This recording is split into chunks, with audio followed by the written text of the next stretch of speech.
교양 프로그램 자기사랑이라는 모임에 다양한 직업에 봉사하는 사람들이 모여 토론했다. 가정주부, 전문직 종사자, 자영업 모두는 타인의 인정을 받기 위해 살아온 시간들 속에 자기 사랑은 없었다며 후회한다. 50대 여성이 어린 시절 함께 자란 친구들의 삶을 들여다보다 내 살아온 삶의 방식이, 내 모습이, 성격이 싫다며 자기 비하가 시작됐다. 어떤 것이 자기 사랑이냐고 묻는다.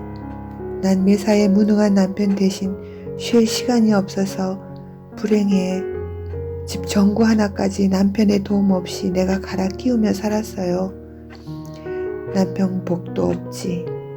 시댁 선산 벌초에 가서도 남편은 양반 포스로 각 잡고 앉아 음식과 술을 올릴 때 난 책모자 쓰고 억척스레 벌초 기계를 들고 풀베는 억척스런 아줌마였어. 그렇게 살아야 되는 줄 알았어. 억울해. 난 너무 씩씩한 게 병인가 봐. 시어른이 잘한다 하니 60이 다 된 남편 대신 모든 경조사는 내가 처리해. 그런 내가 싫어. 나도 공주가로 살고 싶은데 무스리로 살았다며 억울해했다. 내 동서는 공주처럼 지금도 무리를 안 해. 시동생이 일도 안 시켜요. 부잣집에서 자라서 힘든 일 안 해봐서 못한다나? 그래, 나 들으란 소린 줄 안다. 난 8남매 셋째 딸이다.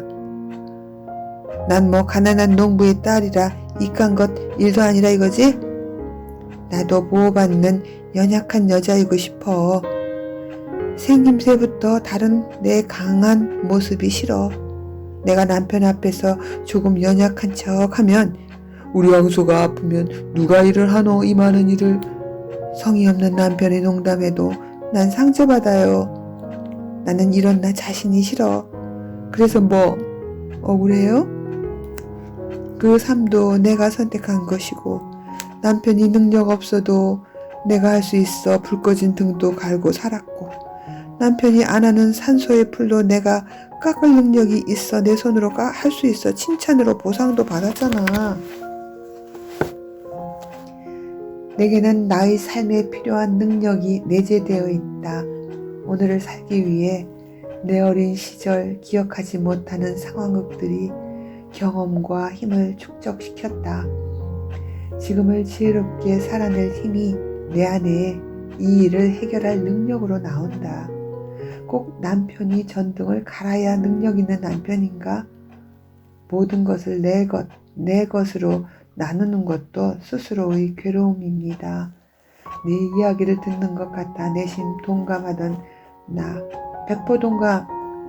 나도 그런데 매사에 피해망상 심리로 사는 이들이 많다.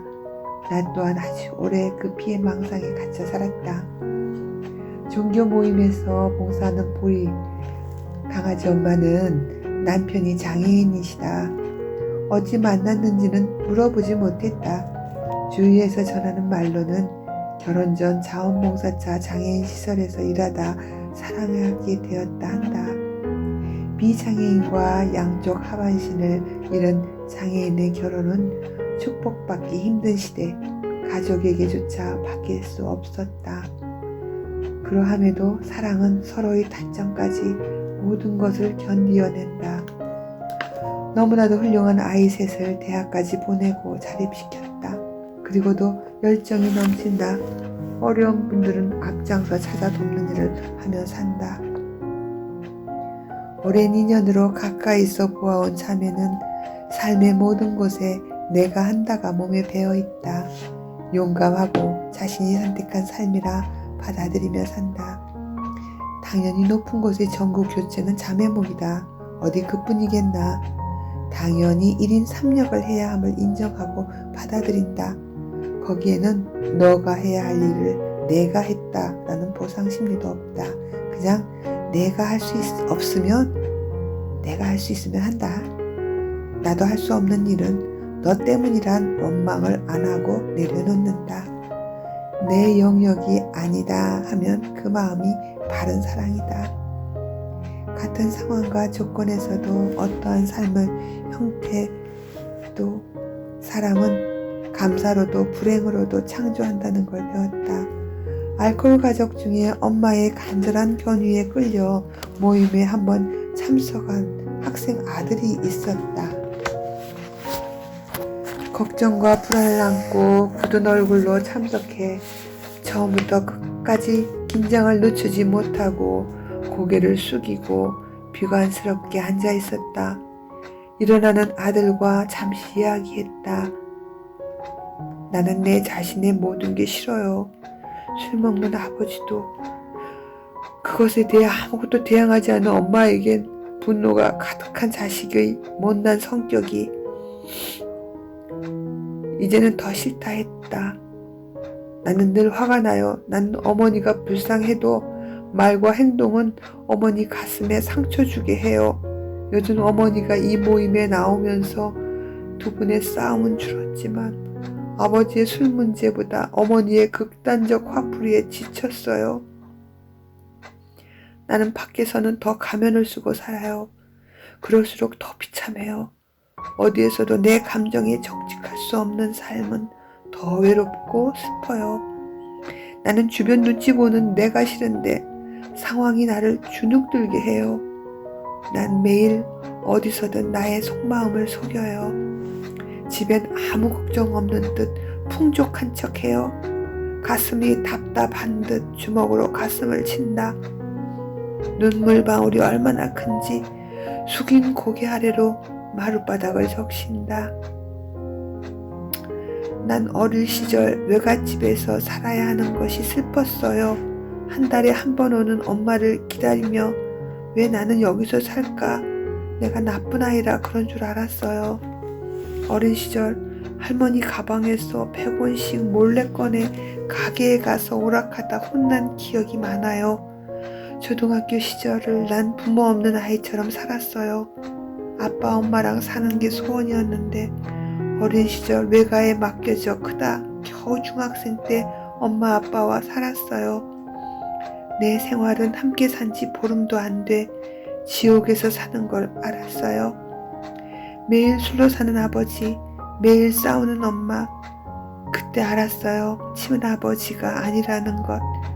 내가 왜 외갓댁에서 살아야 했나를 난 일찍 알았어요. 아버지 눈치 보며 살아야 하는 내 처지를 알았지만 엄마와 함께 살게 된 첫날 엄마 하루 100번도 넘게 부르며 나는 행복했어요. 행복한 가정에서 살 줄 알았는데 더 지옥 같은 날들이었어요. 나는 매일 불안해서 손톱을 물어뜯고 자학하는 버릇이 생겼어요. 머리에 동전만한 탈모가 생기고 큰 소리만 나도 온 몸과 손이 덜덜 떨려요. 아버지가 엄마를 때리며 싸울 때 엄마를 위해 나는 두려워서 비겁하게 집을 나갔어요. 죄책감에 온다. 엄마를 지켜주고 싶었구나. 아무런 방패가 돼줄 수 없기에 두려웠어요. 지금도 나는 하루도 편안한 밤을 보낸 적이 기억이 없어요. 다시 외갓집으로 돌려 보내질까 불안해하며 지금까지 살았어요. 가정이 화목해 보이는 친구들을 볼 때는 친구에게 알 수 없는 적개심이 올라오는 자신이 싫고 무섭다 했다. 내가 저 집 아들로 태어났으면 이렇게 꾸미지 않고 자유로울 텐데 난 이 부모를 원한 적 없는데 고개를 저으며 눈물을 흘린다. 나도 철없이 떼쓰고 어리광 부리고 살고 싶었어요. 내 친구들처럼. 그래요. 나도 그 환경에서 드는 그 마음 충분히 이해됩니다. 아줌마, 전 어떻게 살아야 하죠? 오래 참아온 눈물도 마음껏 흘리질 못한다. 홀로 참아내는 습이 몸에 깊이 배어있다. 그대는 지금 감정에 깊은 상처를 입어 치료와 위로가 필요한 상태입니다. 평화로운 환경 속 그대라면 지금처럼 예민하진 않았을 겁니다. 그대가 원망하는 어머니도 그대처럼 알코올 중독자로 인해 감정에 상처 입은 희생자이며 환자입니다. 그대 앞에 있는 나도 그랬습니다. 그 시절 알코올 환자와의 생활에서 나는 정신적 강박과 두려움, 슬픔 속에 미쳐가고 있었기에 내 자녀들을 보호하지 못했습니다. 온 신경이 중독자를 따라다녀 엉망인 삶을 살았습니다. 내 본정신이 아니었습니다. 지금 되돌아보면 기억나지도 않은 수많은 폭력적 언어와 화로 자녀들이 상처받은 적도 많았습니다. 다행히 알아논에서 나도 병들었음을 알고 고치려 노력했고 자녀에게 진정으로 용서를 구하는 마음을 갖고 보상했습니다. 어머니도 알아논에서 배우며 노력 중입니다. 우리는 서로에게 용서를 구합니다. 상처가 다 아물진 않았겠지만 고맙게도 가족이기에 자녀들은 병들었던 부모를 용서하고 이해하고 사랑합니다. 그래요. 알코올 중독은 가족이 함께 병드는 가족병입니다. 가까운 가족을 먼저 병들게 합니다. 강한 정신을 갖고 있어도 알코올 환자에게 감정적으로 영향을 받는답니다. 가장 가까운 부모, 배우자, 자녀가 감정에 상처받고 고통받게 되는 가족병인 것을 우리는 몰랐습니다. 병든 우리는 그 상처로 실수하고 실패하며 건전하지 못한 사고로 살아가게 되는 이유입니다. 원인을 알면 원망이 풀립니다. 누구에게나 고통은 있습니다. 삶에서 오는 고통은 다 다른 형태로 우리를 힘들게 합니다. 그 고통이 나를 쓰러뜨리든 딛고 발판으로 성장하든 기회가 될 것입니다. 당당해 보이는 누구라도 그대가 겪는 환경의 고통 속에서는 비명을 질러댈 거라 생각합니다. 그대만의 심리 문제가 아닙니다. 원인 없는 슬픈 분노는 없죠. 그대의 감정은 정직한 대응입니다. 그 상황을 버텨내려는 본능이 안내하는 생존 전략이라 합니다. 지금의 내 처한 상황이 절망스럽다면 절망을 느끼는 게 내가 할 수 있는 최선이며 지금의 진실입니다. 분노와 슬픔, 화가 나고 당연한 감정이 일어남을 관습에 따라 숨기고 없는 척 할 뿐 거의 모든 사람들은 고통스러운 자기 감정을 다 드러내지 않고 삽니다. 왜 나만 운이 없는 거야? 왜 나만 삶의 내 의지와 상관없이 삶이 나를 악마화시켜? 나도 존경스러운 성인처럼 살 수 있는데 세상은 내 생각대로 다 되지 않습니다. 내 생각이 다 옳지도 않습니다. 내 생각대로 되어야 옳은 삶이란 보장도 없습니다. 원하든 원치 않든 매일 내가 맞이하는 하루가 내가 갈 길입니다. 마음에 들지 않은 이 현실을 바로 잡으며 살 능력이 내게 있습니다. 지혜를 배우고 성공한 사람들과 함께 걷다 보면 홀로 설 수 있는 기회가 꼭 옵니다. 중독자 가족들 중 배우자와 부모, 친척, 성인들은 알라는 가정 모임에 참석하십시오. 손잡고 함께 걸어갈 협심자들을 만날 것입니다. 우리는 이제 외롭지 않습니다. 아직 미성년자이거나 젊은이들은 알라틴 자녀 모임에 참석해 보십시오. 나와 같은 생각을 갖은 이들의 많은 것에 놀라고 그들의 새로운 사상으로 발전한 모습에서 희망이 보일 것입니다. 알라틴에서 성장한 선배들의 지혜를, 평화를 배우고 그대로 성장할 것입니다. 이 모임은 종교, 정치, 돈 문제에는 관계가 없습니다. 알라논이나 알라틴 협심자들에게는 돈이나 금품을 요구하지 않는 무료 모임입니다. 모임을 통해 치유된 그들이 고통받는 가족들을 위해 그들 스스로 자발적 봉사로 모임을 이어나갑니다. 완전히 자유로운 봉사단체입니다. 나 또한 내 배우자도 이 모임의 도움으로 치유됐고 지금까지 아무 조건 없이 한 명의 일원으로 봉사하며 배우고 있습니다. 술에 의존 중인 분은 한국 AA 단체에 참석해서 도움을 받으시길. 이 모임은 익명의 모임입니다. 아무도 이름을 밝히지 않습니다. 아무것도 묻지 않고 우리 모두는 그대가 하는 말만 듣습니다. 그래요. 귀한 이 시간의 기회가 나와 가족을 살리는 기회가 될 것입니다. 여기 나도 젊은 시절엔 미성숙한 감정대로 행동했어. 결혼 전 친구의 결혼식에 초대되어 갔지. 그날은 역대 보기 드문 폭설에 눈보라지는 거리를 시간에 맞춰 급하게 걷고 있었어. 얼마나 춥고 매서운 눈보라였는지.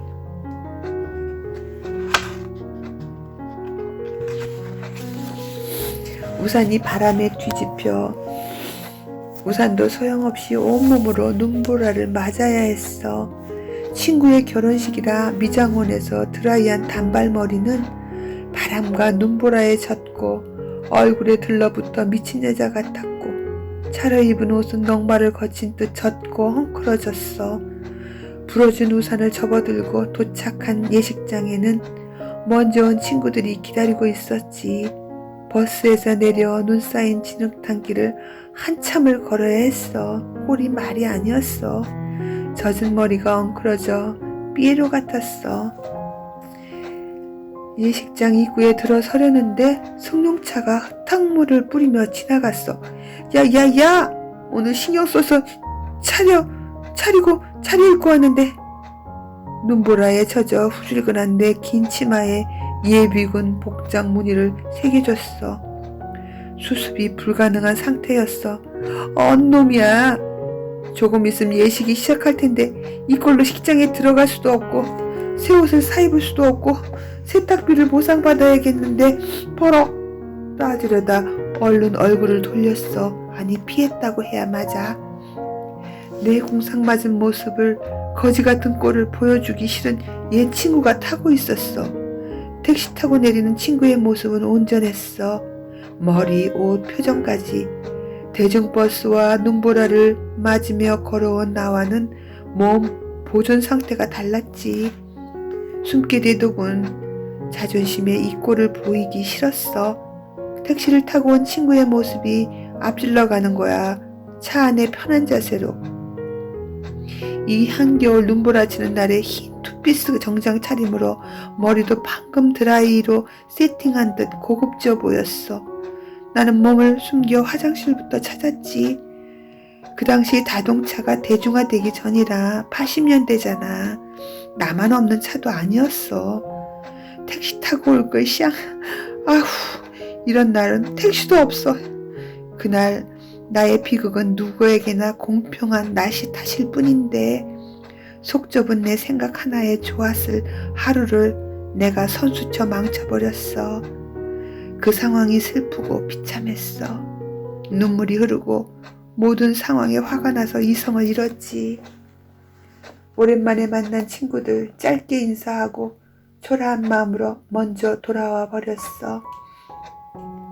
지금 생각하면 그때 나는 예민했고 별것 아닌 치부를 드러내기 싫은 자존심 덩어리였어.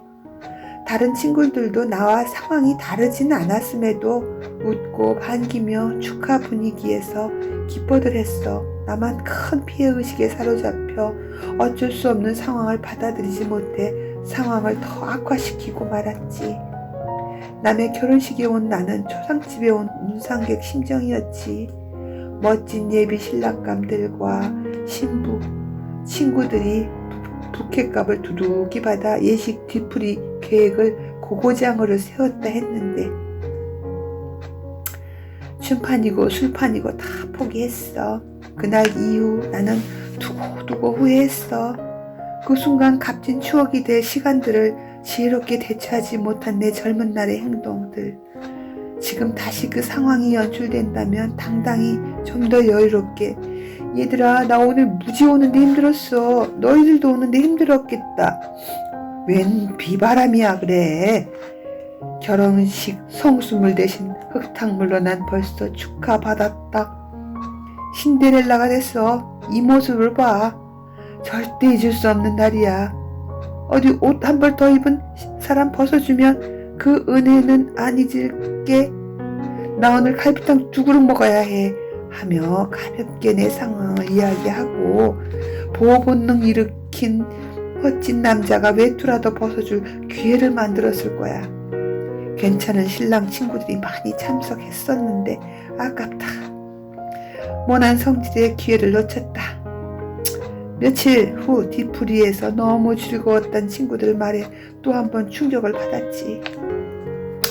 삶에는 누구나 조금 불편한 날도 생기는데 용감하게 긍정적으로 살아야 했는데 조금만 긍정적이었다면 이 한겨울 친구처럼 흰 투피스를 입고 올 수 없었던 조건에 비참해하지 않고 애써 치장된 머리를 엉망으로 만든 날씨 탓을 유머로 화제거리로 만들어 잊지 못할 기념일이 되었을 거야.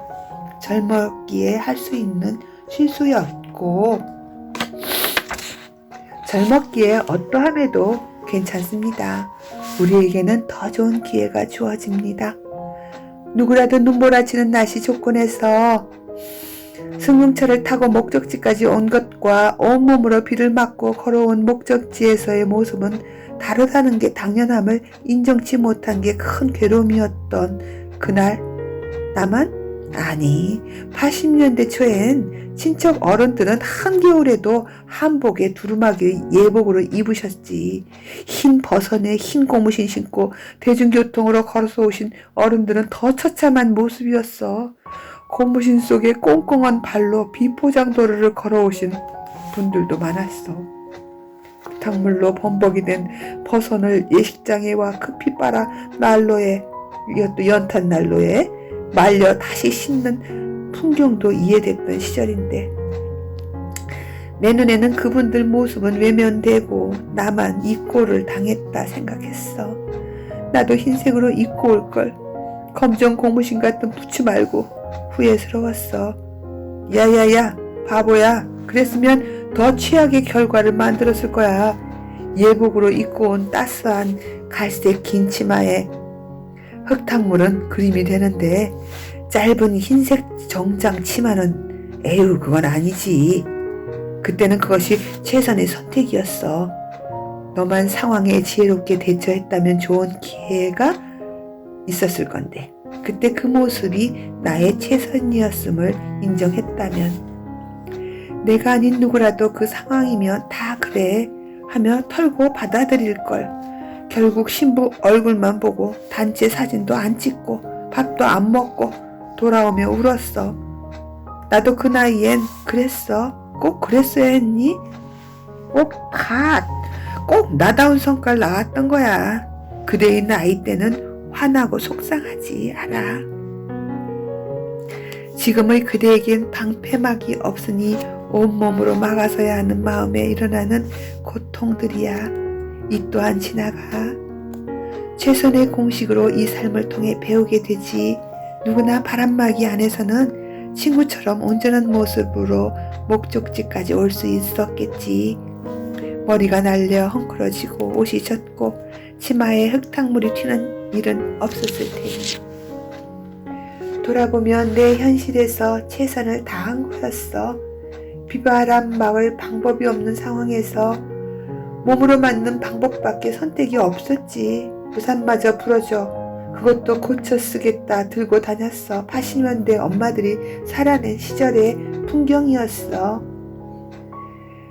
사람은 환경에 반응하는 동물이지. 지극히 그대의 마음은 정상적 사고야. 지금 그 생각, 그 행동이 그대의 최선이었어. 우리 삶에 이런 시간들이 있어. 우리는 지혜를 선택할 기회를 얻지요. 그대도 이 고난의 과정이 그대에게 면역력을 만든 시기라 미안합시다. 어쩔 수 없던 시간들은 잠시 잊으려 노력합시다. 내가 바꿀 수 있는 지금의 자신을 위해 감사한 미래의 청사진을 그리고 원하는 삶을 살길 신의 뜻에 도움을 청합시다.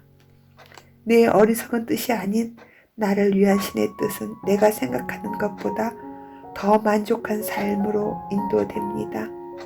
대가를 지불할 용기를 갖고 어쩔 수 없이 지나온 삶이 마음에 들지 않았다면 새로운 진리를 받아들여 새로운 질서에 나를 맡겨봅시다.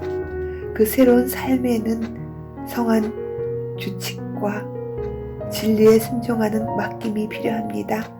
인생은 험한 사망을 통과해 목적지 가는 과정을 닮았습니다.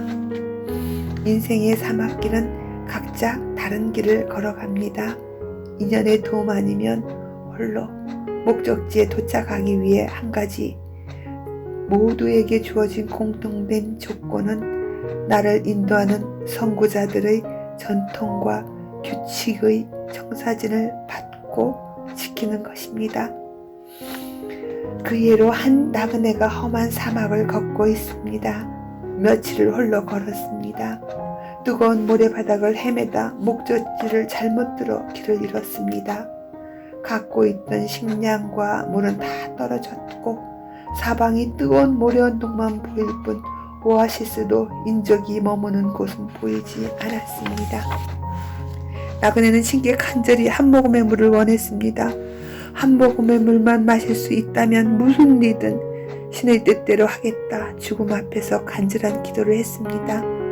신께서 그를 사막 한가운데 물이 말라있는 펌프 앞으로 인도하셨습니다. 그런 곳에 펌프라니 의아해하며 살펴보니 나무 표지가 세워져 있었고 그 표지에는 글이 써 있었습니다. 이 나무 표지 아래를 깊이 파면 물이 가득 담긴 한 통의 물이 있을 것입니다. 그 물을 절대 마시지 마시오. 당신은 목이 말라 이 한 통의 물을 다 마셔도 부족하겠지만 내 말을 믿고 지금의 갈증을 참고 여기 있는 캠 펌프에 넣어 마준 물로 사용할 때 더 많은 물을 얻게 됩니다. 그 후 충분히 먹고 쓰고 다시 이 물통에 물을 담아 처음 있던 대로 땅에 묻어주시오. 당신 뒤에 오는 일을 위해 먼저 이 길을 지나온 나도 내 앞선 사람이 이 규칙을 지켜준 덕에 나는 살아 돌아갈 수 있었습니다. 나 역시 내 앞에 가신 선배들의 규칙을 지켰기에 이 물을 당신이 마실 수 있게 될 것입니다. 형제여, 부디 우리를 믿고 마준 물을 다 마셔버리지 않기를 부탁합니다.